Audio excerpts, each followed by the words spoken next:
21 August grenade হামলা মামলায় তারেক রহমান বাবু সহ সব আসামি হাইকোর্টে খালাস, বিচারিক আদালতের রায় বাতিল। কোন সাক্ষী কখনোই জনাব তারেক রহমান সাহেবের নাম বলেননি।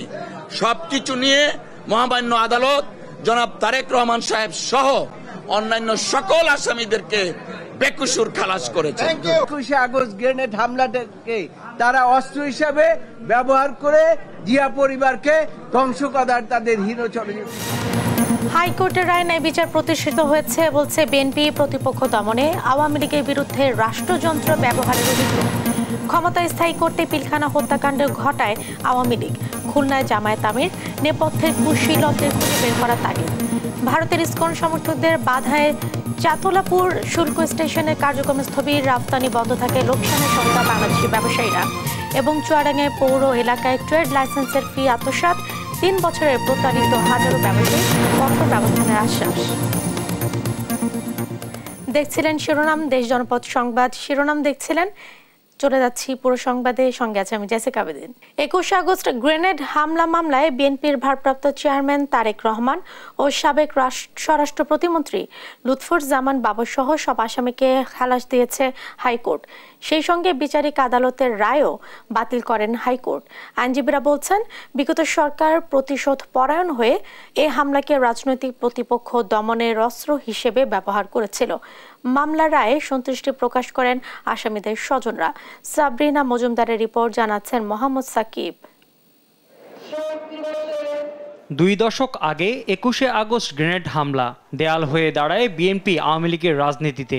ঘটনার পর বিএনপি ও সেনা সমর্থিত তত্ত্বাবধায়ক সরকারের তদন্তে জঙ্গিদের সম্পৃক্ততা মিললেও 2008 সালে আওয়ামী লীগ ক্ষমতায় এসে তদন্ত শুরু করে। জঙ্গি নেতা মুফতি হান্নানকে রিমান্ডে রেখে স্বীকারোক্তি আদায় করে। তার স্বীকারোক্তির ভিত্তিতেই বিএনপি নেতা তারেক রহমান, লুৎফুজ্জামান বাবর সহ 29 জনকে অভিযুক্ত করা হয়। বিচার শেষে 19 জনকে মৃত্যুদণ্ড আর 19 জনকে কারাদণ্ডের রায় দেয় আদালত। রোববার রায়ের বিরুদ্ধে আসামিদের আপিল ও ডেথ রেফারেন্স শুনানি হয় উচ্চ আদালতে। উচ্চ আদালত সব আসামিকেই খালাস দেন। রায়ে বলা হয়, মুফতি হান্নানের দ্বিতীয়বার স্বীকারোক্তিমূলক জবানবন্দি আদায়, অধিকতর চার্জশিট আমলে নেয়া সব প্রক্রিয়া ছিল অবৈধ। হত্যায় ও ষড়যন্ত্রে ছিল না আসামিদের সরাসরি সম্পৃক্ততা। রিট্রাক্টেড কনফেশন এবং সেটার যদি করোবোরেটিভ অন্য কোনো এভিডেন্স না থাকে, তাহলে এটার উপর ভিত্তি করে কোনো আসামিকে সাজা দেওয়া যায় না। ইভেন যে আসামি কনফেশন করেছে উনি যদি বেঁচে থাকতো, ওনার বেলাও এটা প্রযোজ্য হতো না। মুফতি হান্নান যে দ্বিতীয় কনফেশন দিয়েছেন, উপমহাদেশের ইতিহাসে 400 বছরের ফৌজদারি ইতিহাসে এই ধরনের কোনো দ্বিতীয় কনফেশন হয় কিনা, হলে এর উপর কোনো সাজা হয়েছে কিনা। আমরা আদালতে দেখিয়েছিলাম যে এই ভারতীয় উপমহাদেশে বিগত 400 বছরের ফৌজদারি বিচার ব্যবস্থার ইতিহাসে দ্বিতীয় কনফেশনের উপর ভিত্তি করে এই ধরনের কোনো সাজা কাউকেই দেওয়া হয় নাই। এই মামলার রায়ে সন্তুষ্ট আসামি পক্ষের স্বজনরা। রায়ের মাধ্যমে প্রকৃত ন্যায় বিচার নিশ্চিত হয়েছে বলে জানান তারা। আমার পরিবার ন্যায় বিচার পেয়েছে। আমার ভাই দীর্ঘ 17 বছর ধরে একটি মিথ্যা মামলায় এই মামলায় যাবজ্জীবন কারাদণ্ড হয় বিএনপির ভারপ্রাপ্ত চেয়ারম্যান তারেক রহমানের। বিদেশে অবস্থান করায় সাজার বিরুদ্ধে আপিল করতে পারেননি তিনি। উচ্চ আদালত বলেছেন, আপিল না করা ব্যক্তিরা ও আসামিরাও পাবেন সুবিধা। বিএনপির আইনজীবীরা বলছেন, জিয়া পরিবারকে রাজনীতি থেকে দূরে রাখতেই তারেক রহমানকে জড়ানো হয় এই মামলায়। এই সরকার ছিল প্রতিশোধ পরায়ণ এবং তারা এটাকে ব্যবহার করেছে অস্ত্র। এই যে 21 আগস্ট গ্রেনেড হামলাটাকে তারা অস্ত্র হিসাবে ব্যবহার করে জিয়া পরিবারকে ধ্বংস করার তাদের হীন ষড়যন্ত্র। It's a political sabotage against Mr. Tarek Rahman and BNP because Sheikh Hasina ওয়াজের যখন 161 দেন, সেইখানেও তারেক রহমান সাহেবের নাম ছিল না। পরবর্তীতে তিনি ক্ষমতায় এসে রাষ্ট্রযন্ত্রকে ব্যবহার করে নিজের রাজনৈতিক হীন উদ্দেশ্যকে সাধন করার জন্য জনাব তারেক রহমান সাহেবকে এই মামলায় সম্পৃক্ত করা হয়। 2004 সালের 21 আগস্ট রাজধানীর বঙ্গবন্ধু এভিনিউয়ে আওয়ামী লীগের সমাবেশে গ্রেনেড হামলায় বিরোধী দলীয় নেত্রী শেখ হাসিনা প্রাণে বেঁচে গেলেও নিহত হন 24 জন। সেদিনের সেই ঘটনায় আহত হয় আওয়ামী লীগের 3 শতাধিক নেতাকর্মী। মোহাম্মদ সাকিব, দেশ টিভি, ঢাকা। 21 আগস্ট গ্রেনেড হামলা মামলায় হাইকোর্টের রায়ে ন্যায় বিচার প্রতিষ্ঠিত হয়েছে মন্তব্য করেছেন সিনিয়র যুগ্ম মহাসচিব রুহুল কবির রিজভী। বলেন, আওয়ামী লীগ রাষ্ট্রশক্তিকে ব্যবহার করে অবৈধভাবে তারেক রহমান সহ অন্যদের সাজা দিয়েছিল। রোববার সকালে বিএনপির কেন্দ্রীয় কার্যালয়ে সংবাদ সম্মেলনে এসব কথা বলেন তিনি। ভারতকে ইঙ্গিত করে রিজভী বলেন, স্বৈরাচারের পতন হজম করতে পারেননি তারা। আওয়ামী লীগকে ক্ষমতায় রেখে বাংলাদেশকে দখল করে 7 সিস্টারদের মতো একটি অঙ্গরাজ্য বানাতে চেয়েছিল দেশটি। মনে করে বাংলাদেশকে 8ম সিস্টার হিসেবে অন্তর্ভুক্ত করা গেলে তাদের 7 সিস্টার নিরাপদ থাকবে। ভারতের কতিপয় গণমাধ্যমে বাংলাদেশের সংখ্যালঘু নির্যাতনের বানোয়াট গল্প প্রচার ও প্রপাগান্ডা চালিয়ে সাম্প্রদায়িক উস্কানি দিয়ে চলেছে। ভারতীয় সাম্প্রদায়িক শাসক গোষ্ঠী ও হাসিনার যৌথ ইন্ধনে ভারতীয় কিছু উগ্র হিন্দুত্ববাদী গণমাধ্যম এমন অপকর্মে লিপ্ত রয়েছে। যথার্থ বিচার করেছেন, ন্যায় বিচার হয়েছে এবং আমরা দীর্ঘদিন রাজনৈতিক সংগ্রাম এবং ন্যায় বিচারের জন্য যে সংগ্রাম করেছি তার কিছুটা হলেও আজকে প্রতিফলন হয়েছে। শুরু হলো মহান বিজয়ের মাস। 30 লাখ মানুষের আত্মত্যাগের বিনিময়ে বিজয় এলেও 53 বছরে মুক্তিযুদ্ধের চেতনা বাস্তবায়ন হয়নি বলে মনে করছেন বিএনপির স্থায়ী কমিটির সদস্য ও বীর মুক্তিযোদ্ধা মেজর অবসরপ্রাপ্ত হাফিজ উদ্দিন আহমেদ বীর বিক্রম। তার দাবি, ইতিহাস বিকৃত করে আওয়ামী লীগ মুক্তিযুদ্ধকে একটি রাজনৈতিক যুদ্ধ হিসেবে দেখানোর চেষ্টা করলেও তা ছিল সাধারণ মানুষের মুক্তির যুদ্ধ। ছাত্র জনতার অভ্যুত্থানের মধ্য দিয়ে 71-এর চেতনা বাস্তবায়নের নতুন সুযোগ এসেছে বলেই মনে করেন হাফিজ উদ্দিন। সাইফুল রিপনের প্রতিবেদন। দীর্ঘ 9 মাসের রক্তক্ষয়ী যুদ্ধের পর পাকিস্তানি হানাদার বাহিনীর আত্মসমর্পণের মধ্য দিয়ে নতুন যাত্রা শুরু করে স্বাধীন সার্বভৌম বাংলাদেশ। অর্ধ শতাব্দী পেরিয়ে গেলেও এখনো গণতন্ত্রহীনতা, দুর্নীতি, লুটপাট, আধিপত্যবাদের মতো নানা চড়াই উতরাই মোকাবেলা করে এগিয়ে চলেছে দেশ।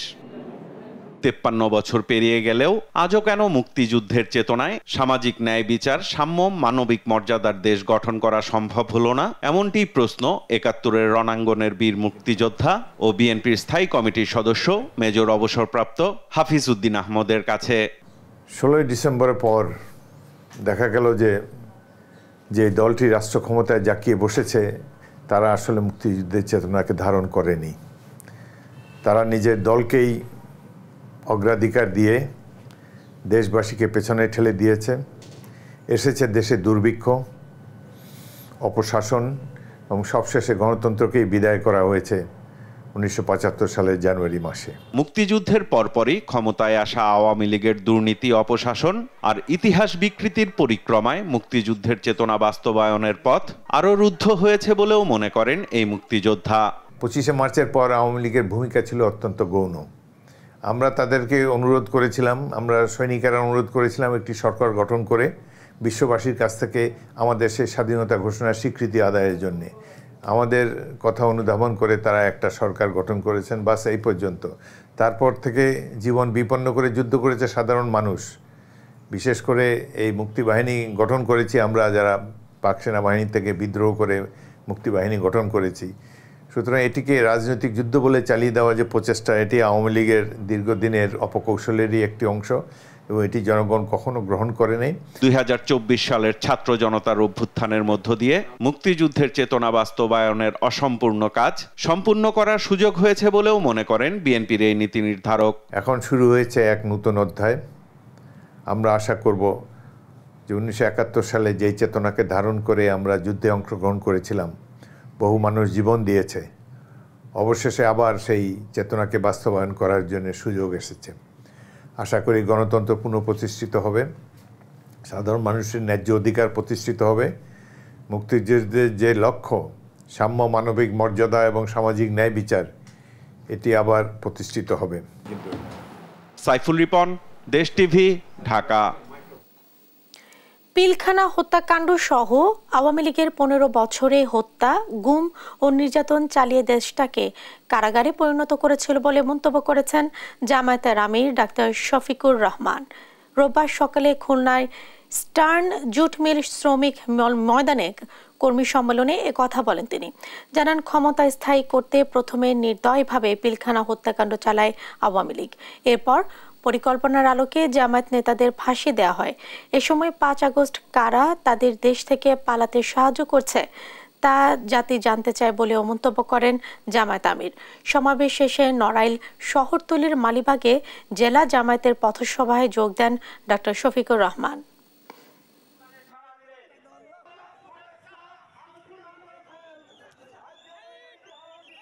সেনা অফিসারকে তারা নির্দয়ভাবে হত্যা করেছিল, তাদের পরিবারের সদস্যদেরকে হত্যা করেছিল, লাশগুলা নির্মমভাবে সেদিন ড্রেনের পানিতে ভাসিয়ে দিয়েছিল।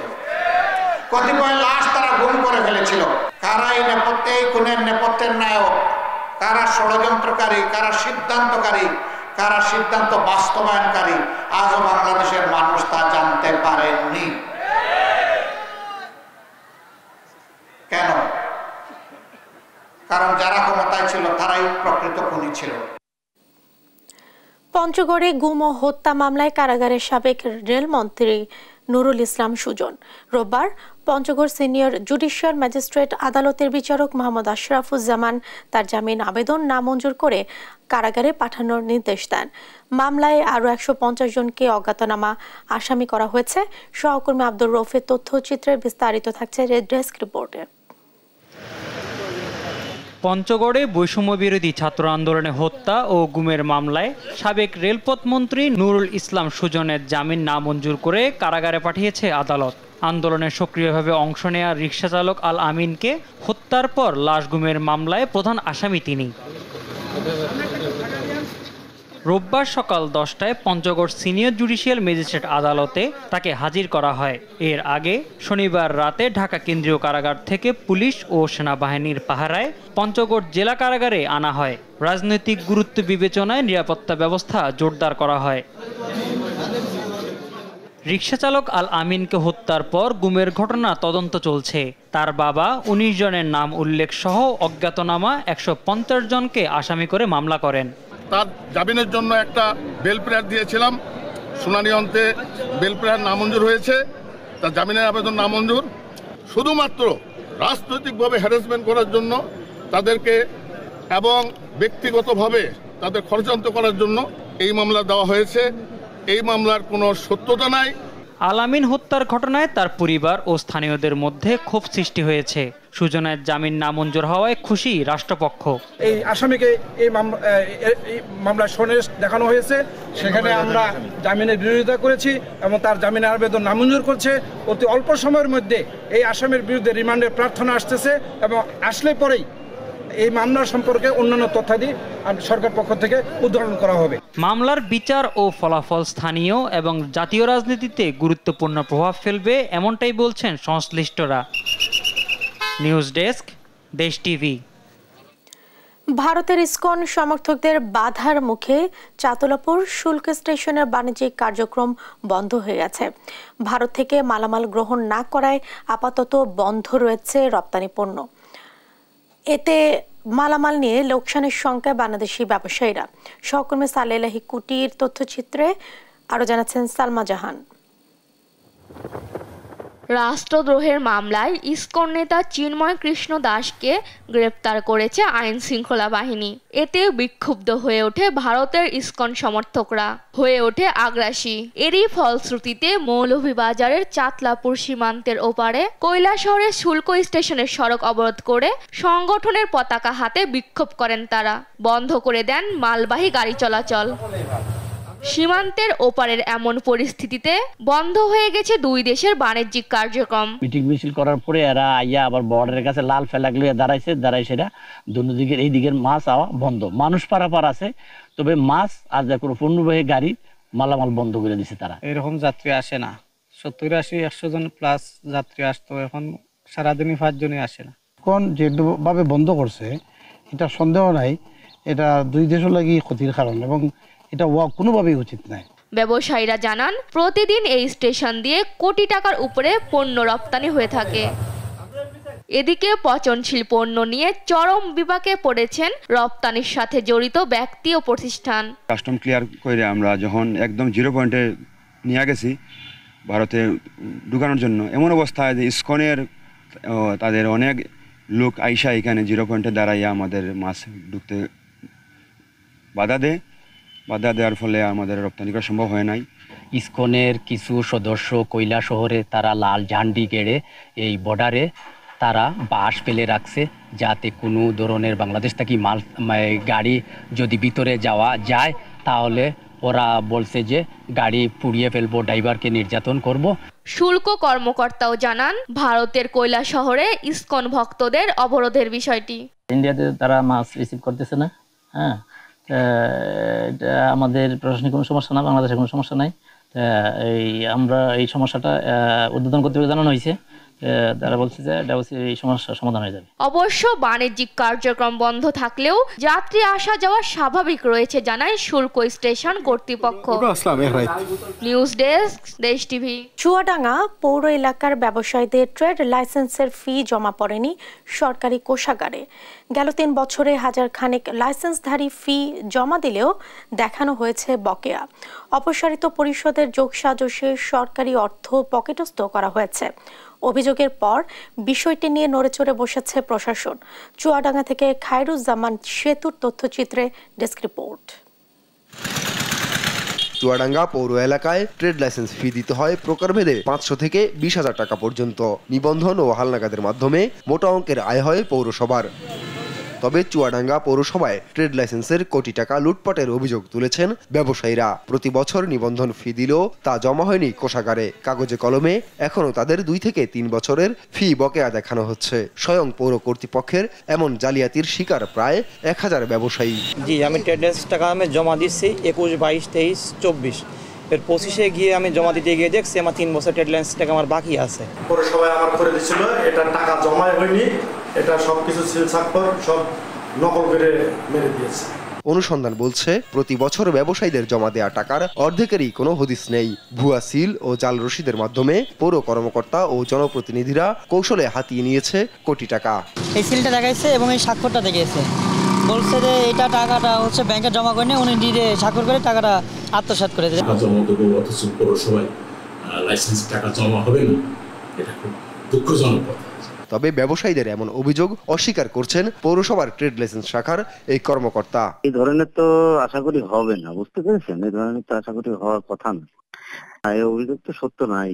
বিষয়টি জানাজানির পর নড়েচড়ে বসেছে প্রশাসক। যদিও এ নিয়ে মুখ খুলতে চায়নি দায়িত্বপ্রাপ্ত কেউ, তবে তদন্তের মাধ্যমে জড়িতদের শাস্তির আওতায় আনার আশ্বাস দিয়েছেন জেলা প্রশাসক। বিষয়টা আপনাদের কাছ থেকেও শুনেছি এবং চুয়াডাঙ্গা পৌরসভার প্রশাসকের সাথে আলাপ করেছি। এই ধরনের একটা অভিযোগ পেয়েছে, বিষয়টা সে তদন্ত করতেছে এবং আমি পরামর্শ দিয়েছি যাতে দ্রুত তদন্ত শেষ করে যাতে বিধি মোতাবেক ব্যবস্থা নেওয়া হয়, দৃষ্টান্তমূলক শাস্তি যাতে দেওয়া হয়। চুয়াডাঙ্গা পৌরসভার আওতায় ট্রেড লাইসেন্সধারীর সংখ্যা প্রায় 3000, যা থেকে প্রতি বছর আয় হয় গড়ে 50 লাখ টাকার বেশি। টাকা আত্মসাৎকারীদের শিগগিরই বিচারের দাবি ব্যবসায়ীদের। নিউজ ডেস্ক, দেশ টিভি। হামলা নয়, ভারত থেকে ছেড়ে আসা যাত্রীবাহী বাসটি দুর্ঘটনার কবলে পড়েছিল বলে জানিয়েছেন ব্রাহ্মণবাড়িয়ার পুলিশ সুপার জাবেদুর রহমান। রোববার দুপুরে ব্রাহ্মণবাড়িয়া পুলিশ সুপার কার্যালয়ে এক সংবাদ সম্মেলনে এ কথা জানান তিনি। শনিবার ভারতের আগরতলা থেকে ঢাকাগামী শ্যামলী পরিবহনের একটি বাস ব্রাহ্মণবাড়িয়া দুর্ঘটনায় কবলে পড়ে। চালক জানান একটি ট্রাক ওভারটেক করতে গিয়ে নিয়ন্ত্রণ হারান তিনি। বাসে 17 জন ভারতীয় এবং 9 জন বাংলাদেশি যাত্রী ছিলেন। তবে তাদের কারো কোনো ক্ষতি হয়নি, কিন্তু ভারতীয় গণমাধ্যমে এই দুর্ঘটনাকে সংখ্যালঘুদের ওপর পরিকল্পিত হামলা বলে অপপ্রচার চালানো হয়।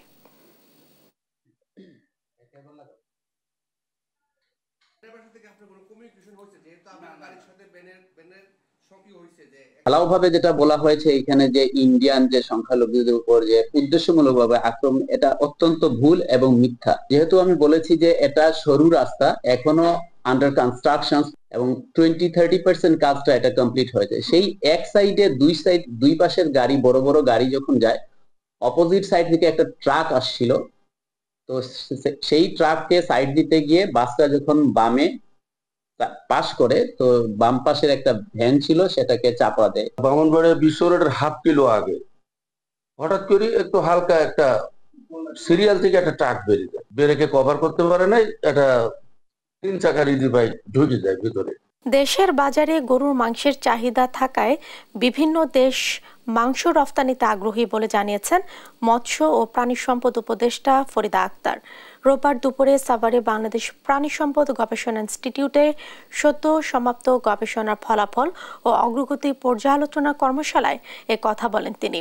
উপদেষ্টা আরও বলেন, দেশে মাংসের ভালো বাজার থাকলেও খামারিদেরই প্রাধান্য দেওয়া হবে। প্রাণী সম্পদ গবেষণা ইনস্টিটিউটের মহাপরিচালক ডক্টর শাকিলা ফারুকের সভাপতিত্বে 2 দিনের এ কর্মশালায় বাংলাদেশ কৃষি বিশ্ববিদ্যালয়ের উপাচার্য প্রফেসর ডক্টর AK ফজলুল হক ভূঁইয়া সহ অন্যান্যরা বক্তব্য রাখেন। কর্মশালায় 6টি সেশনে 35টি গবেষণা প্রবন্ধ উপস্থাপন করা হয়।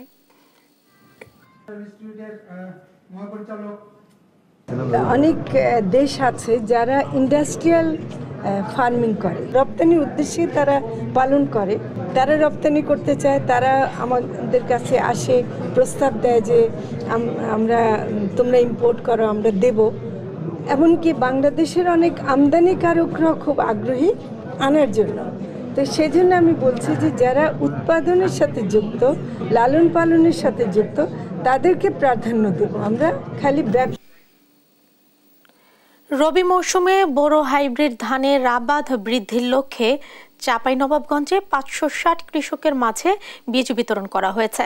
রোববার সকালে উপজেলা কৃষি পুনর্বাসন বাস্তবায়ন কমিটির আয়োজনে উপজেলা পরিষদ মিলনায়তনে এই ধান বীজ বিতরণ কার্যক্রম উদ্বোধন করেন উপজেলা নির্বাহী কর্মকর্তা মোহাম্মদ আফতাবুজ্জামান আল ইমরান।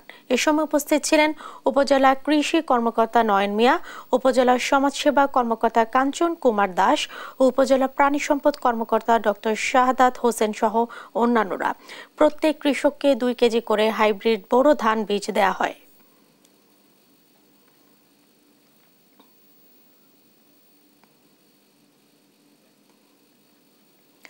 এক যুগ পর নেতৃত্ব পেল Jessore chamber of commerce industries. শনিবার রাতে যশোর ক্লাব মিলনায়তনে নবনির্বাচিত পর্ষদ সদস্যদের পরিচিতি ও কার্যভার হস্তান্তর করা হয়। অনুষ্ঠানে নবনির্বাচিত কমিটির সভাপতি মিজানুর রহমান খান চেম্বারের পৃষ্ঠপোষকতায় ব্যবসায়ীদের প্রয়োজনীয় প্রশিক্ষণ, বুদ্ধি পরামর্শ দিয়ে ব্যবসা বাণিজ্য এগিয়ে নেওয়া হবে। হাসিনা সরকারের কারণে 10 বছর ধরে প্রশাসক নিয়োগ করে ব্যবসায়ীদের শীর্ষ সংগঠনটির কার্যক্রম চালানো হয়।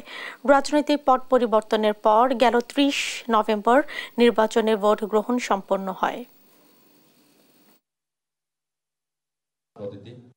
অমিত আঙ্কেল যশোরের 8টি থানায় যেভাবে মানুষকে এবং ব্যবসায়ীদেরকে সুরক্ষা দিয়েছে, সেই সুরক্ষা দিকটা তুলে দেবে, তাকে দোয়া করতে বলবেন, তার প্রতি শ্রদ্ধা জানাবেন এবং প্রশাসনকে বলবেন এখন তো প্রশাসন স্থির হয়েছে, অন্তত ব্যবসায়ী নিরাপত্তার বিষয়ে অন্তত আপনারা এখানে তুলে ধরবেন।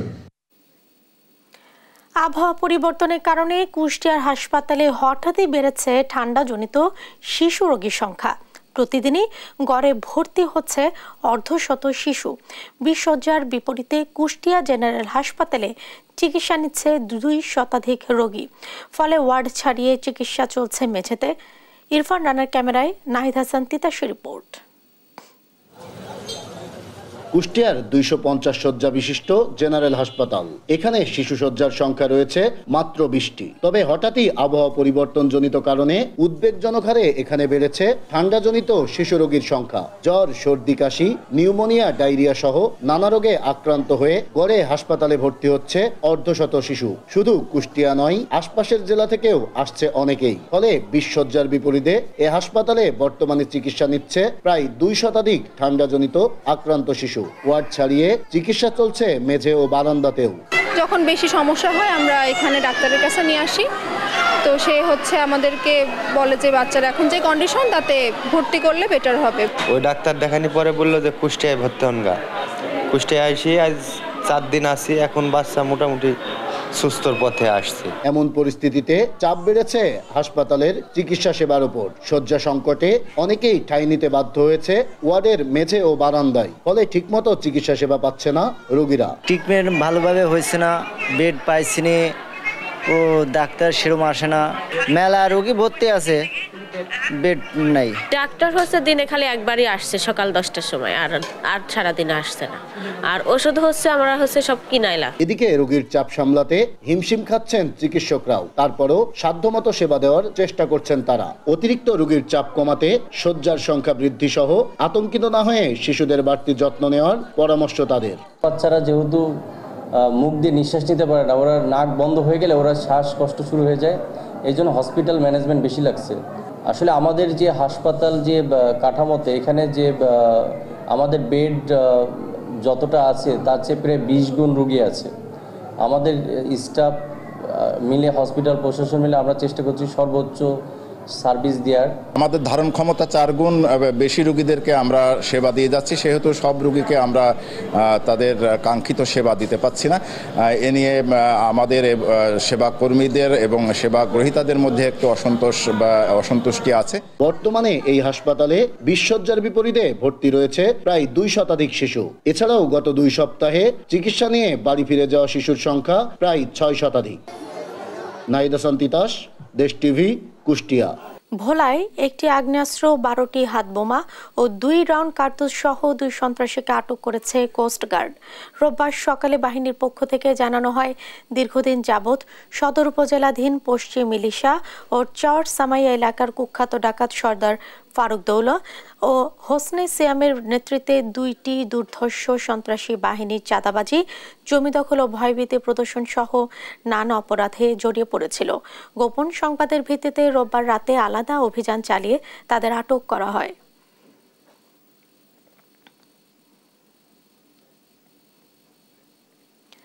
মাগুরায় মাদকাসক্ত ছেলের ছুরিকাঘাতে বাবার মর্মান্তিক মৃত্যুর ঘটনা ঘটেছে। রোববার সকালে মৌলভীবাজারে মাদকাসক্ত ছেলে মফিজুর শেখ তার বাবাকে ছুরিকাঘাতে হত্যা করেছে। মফিজুর দীর্ঘদিন ধরে মাদকাসক্ত ছিলেন এবং মাদকের টাকা জোগাড় করতে বাবাকে জায়গা জমি বিক্রি করতে চাপ দিতেন। সকালে বাড়িতে কেউ না থাকায় মফিজুর তার বাবাকে ছুরিকাঘাতে হত্যা করে পালিয়ে যায়। স্থানীয়রা গুরুতর আহত অবস্থায় তার বাবাকে হাসপাতালে নিলে চিকিৎসক তাকে মৃত ঘোষণা করে।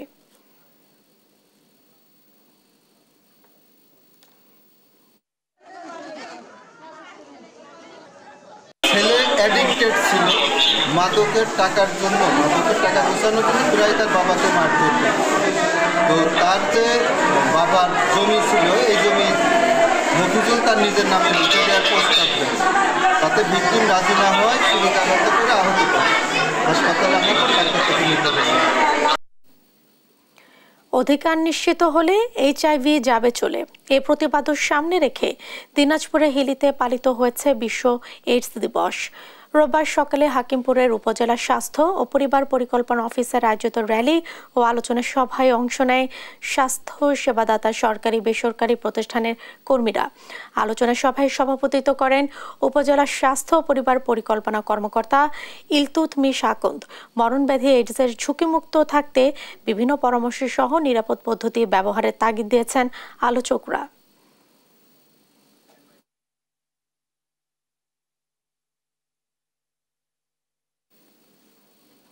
এই ছিল এখনকার দেশ জনপদ সংবাদ। পরের বুলেটিন দেখার আমন্ত্রণ রইল। এছাড়া দেশ টিভির সর্বশেষ সব খবর পেতে ভিজিট করুন www.desh.tv। ফেসবুকে আমাদের সঙ্গে যুক্ত থাকুন দেশ টিভি অথবা দেশ টেলিভিশন পেজে। সর্বশেষ সব ভিডিও পেতে ইউটিউব আমাদের হ্যান্ডেল @দেশ টেলিভিশন অথবা @দেশ টিভি নিউজ লিখে সার্চ করুন। ধন্যবাদ সাথে থাকার জন্য।